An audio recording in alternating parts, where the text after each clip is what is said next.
We're going to talk about the debate that has been going on for some time, refuses to die down. It's always hitting the headlines for some reason or the other. And we are keeping it alive here at the Times Now Power Play studio as well. Yes, it's about the DRS. Do you think that ICC shouldn't have included DRS at all till it was complete or foolproof? Should have the parent body not spent the money that they have, or they should have for a blue ribbon event like the ICC World Cup? Why have an incomplete DRS when you don't have sneakometer or hotspot to facilitate the answers? We saw this in that match between Pakistan and Canada, Graham Hick, the fact that Ravindra Gunasekara actually had an inside edge.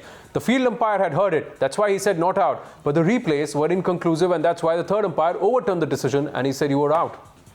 Yeah, a lot happens in a, sometimes you just clip your foot, or you just touch the ground, or you feel a little bit of something on your bat. So, sometimes batters do say they hit it when they haven't. But, the system came up. I didn't actually see the specific dismissal myself. So, but, if it goes to the third umpire and the decision's overturned and you're given out, then with the system that's in place, whether you're batter or bowler, you have to accept it and you go off. That's the nature of sport. You accept the decision that's been given. ICC wants to include DRS for all the nations who are playing World Cup cricket. Then put in that money, put in $15 million and get all that you want for DRS to be foolproof. Right. That was a good thing. You can see Mahila's dismissal. There's no sneakometer. I think I felt that got hit. That there was an edge, and it didn't happen once. Yeah, it happened twice in the space of 2 overs. Yes, and it was inconclusive. That was, I think, both of the occasions it was out.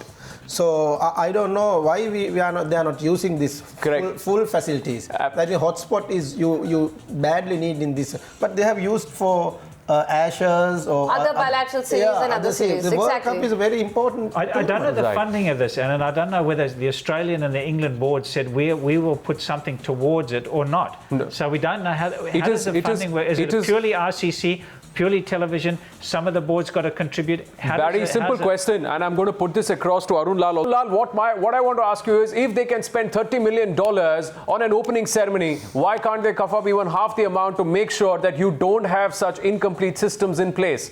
That is the burning question, and that's what I'd like your thoughts on.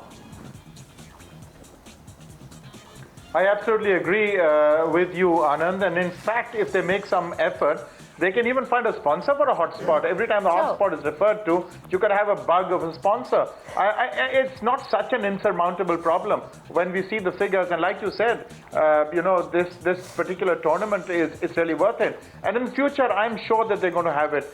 And coming back to this UDRS, personally, very personally, that's my personal opinion, that I'm not a big fan of this predictor path. I'm not so sure whether it's that efficient or not. But because of the fact that the rest of the world is seeing the technology and seeing the ball hit the stumps, it's imperative that you use the DRS, because you can't be, having these mistakes from the umpire or be perceived mistakes happening all the time. So whether the players like it or not, I think the DRS is here to stay. And I understand that as well. But this 2.5 meter thing, I agree with that as well. Somewhere you've got to draw a line, because beyond that, it may not be correct. Now, when you have a 2.5 meter stipulation, as soon as it's referred to the third umpire and it's beyond 2.5 meters, the rest of it should not be shown, because that is what's creating complications and confusion in the minds of people.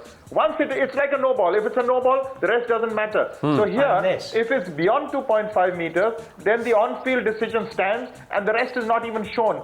Only that is shown if there is an obvious inside edge, a huge inside edge, which the on-field umpire has missed. But the predictor part should not be shown at all. Unless the RCC train umpires to specifically be within the television industry, do nothing else except stay in that box, understand television, understand what the conditions are of the particular pitch, then the third umpire will be very qualified. And I think that's the path that the RCC should go down, training umpires to be specific third umpires. Right.